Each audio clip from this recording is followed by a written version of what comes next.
So I don't know if did you know that there is such a thing as happiness economics? You ever heard of this?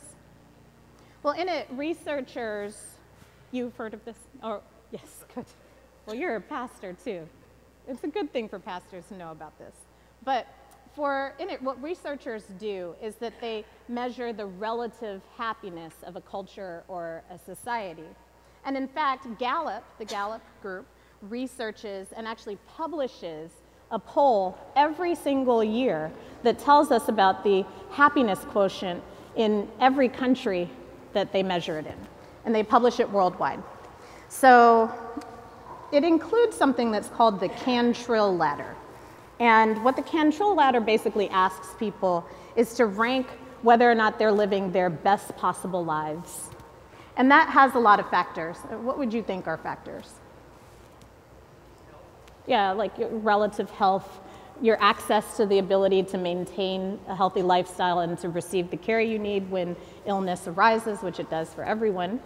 What other kinds of things might you put in to, yeah, right, access to food and shelter and sufficient employment and all of that. Other things for happiness. Relationships, connections particularly are measured, like a sense of how lonely we feel and whether or not there's opportunity to connect regardless of how we've structured our family lives or made choices around that. That's part of it for sure. Anything else you would think might be part? There's no right answer. I mean, well, there are right answers, but there's nothing that wrong. Please, Sigrid. Physical safety. Well, of course, so crime rates are something that are measured. And also, what's interesting about the way Gallup researches this is that they measure it for citizens and permanent residents of countries, and then they also measure it for immigrants of those countries, whether documented or not. And you cannot be considered a culture that has, you know, a relative sense of happiness if your immigrants don't have it too. So this is very interesting. You might imagine where the US ranks on this. But in your heads, as we think this through, I wonder where you would rank your happiness on a scale of 1 to 10. I'm not going to ask you to say it out loud, but just think for yourself. How would you measure your relative happiness at the beginning of this year? And if you're a journaling type or someone who's like really into doing all kinds of fun things or ambitious things at the beginning of the year, I might even invite you to take a moment and think about like what kinds of things within your own control might move your happiness quotient up a little bit higher. And Charles, who helps to coordinate our amazing music, I always want to thank them. Thank you. Charles just sent me this journal he's working in, which gives 30-day increments of changing something important in our lives. And I think that's a really interesting way of doing it. So Patrick and I are doing the whole 30 right now. Good Lord. Who's done this?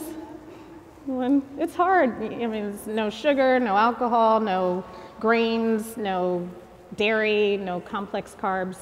So if I've been cranky at all, then you might attribute it to any number of those things that I'm missing. But anyway, after these 30 days of this elimination diet, the idea is to reintroduce very slowly things to see what kind of effect they've had on us. And might we notice how things change in our lives? So this is one of those concrete examples of like just a 30-day goal that actually could increase my happiness by taking me away from some of the things that I thought made me happy, like a delicious, enormous plate of pasta, but that may actually not be serving my longer happiness goals. So this is not actually a self-help sermon, but I thought I'd give you a little preface to where I'm headed. But, okay, now think about how we handle measuring happiness and how we achieve it culturally, especially here in New York City, and perhaps even in the US in general. I think we tend to be surrounded by messages that tell us that we will be happier if we accumulate things and wealth. And things and wealth do actually help to get towards some of the goals that you all listed that are important, like being able to eat. Many people I know are incredibly successful, and especially living here in New York City where it takes so much money to live, but just a few paychecks away, or maybe a few months, or maybe a few years away from homelessness, honestly. No matter how much we accomplish, it's hard to get to that buffer zone where one of those things doesn't necessarily come into play that could ruin our ability to be fully happy. And so as we all are surrounded by a consumer culture that tells us to accumulate things, we wind up with these, I mean, we just came out of the Christmas season, these visions of perfect gifts dancing in our heads, right? And maybe we feel like we need them. I know for me, there was a handbag I really, really wanted, and I got it. My husband is a really, really good husband, and he got me this purse that I specifically told him exactly where to buy and which color. And it made me so happy to get this purse. And I got to hold it. I still wear it every day. It is gorgeous. I get compliments. But here's the thing, scientifically, because they have measured what happens in our brains and in our experience with things that we love.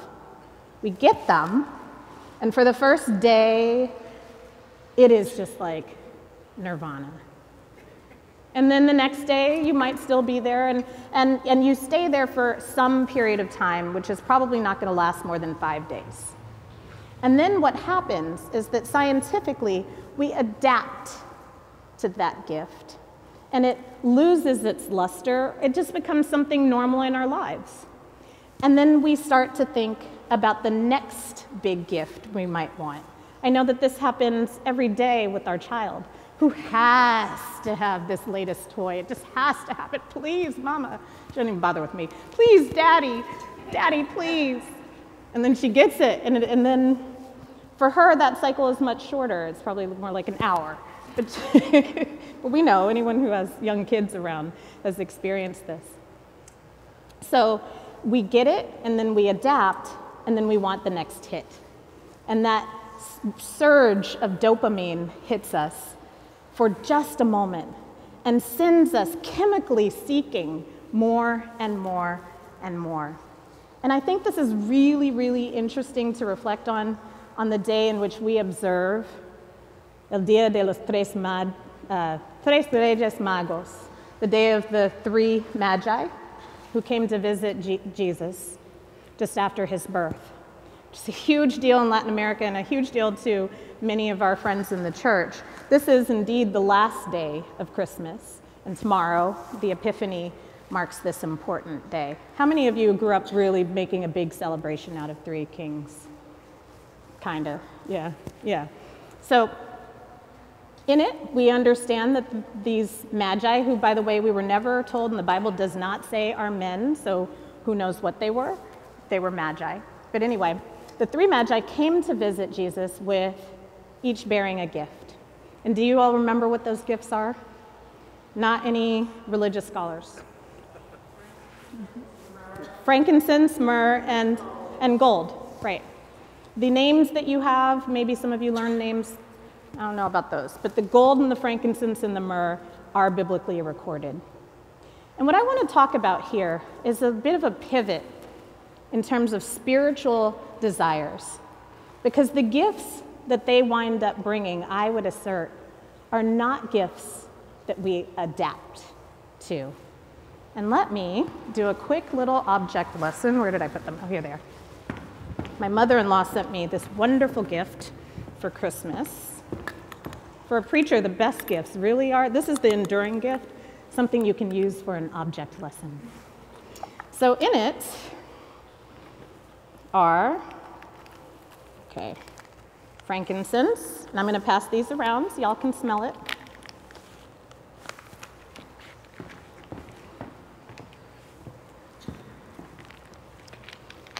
Myrrh.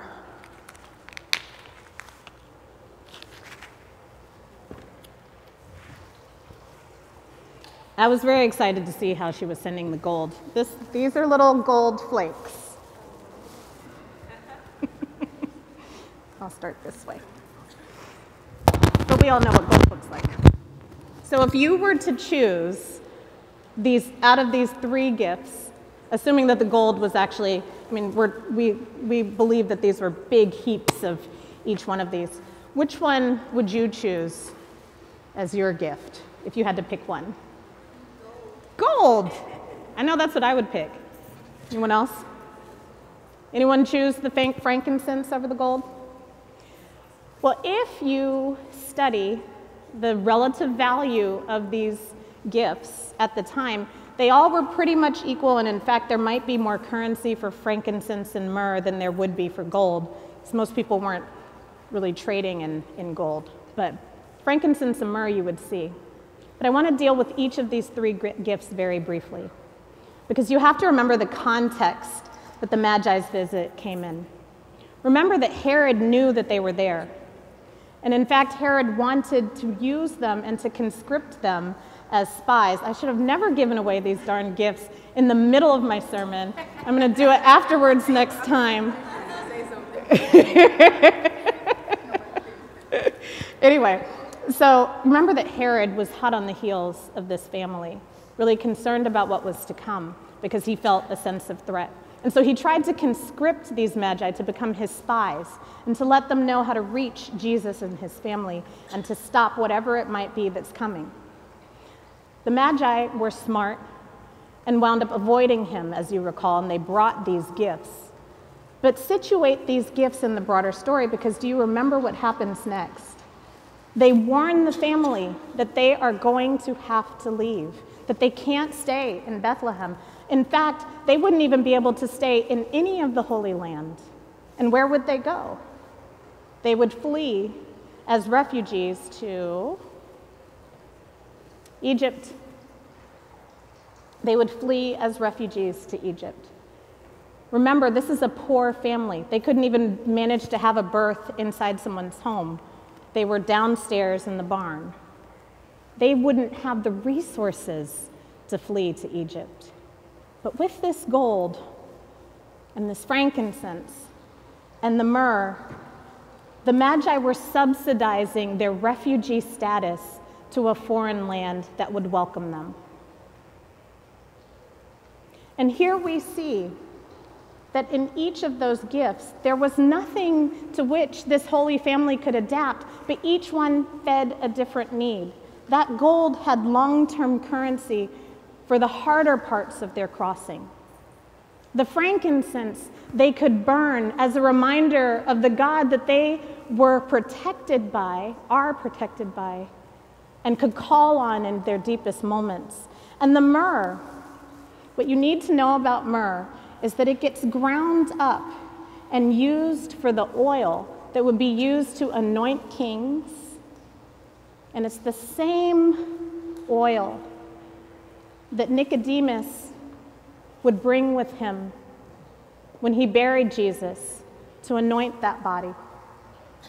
There's a lot to the gifts of the Magi, but what you need to know is that they are gifts that endure. And as we think through our own needs, our own desires, our own hopes, our own deepest yearnings, may we seek out, pray for, plan for, set a goal, 30 days, 1 year, a decade, however long it's going to take, for these gifts that we could never adapt to, but which change us for the better. I ask this in Jesus' name. Amen.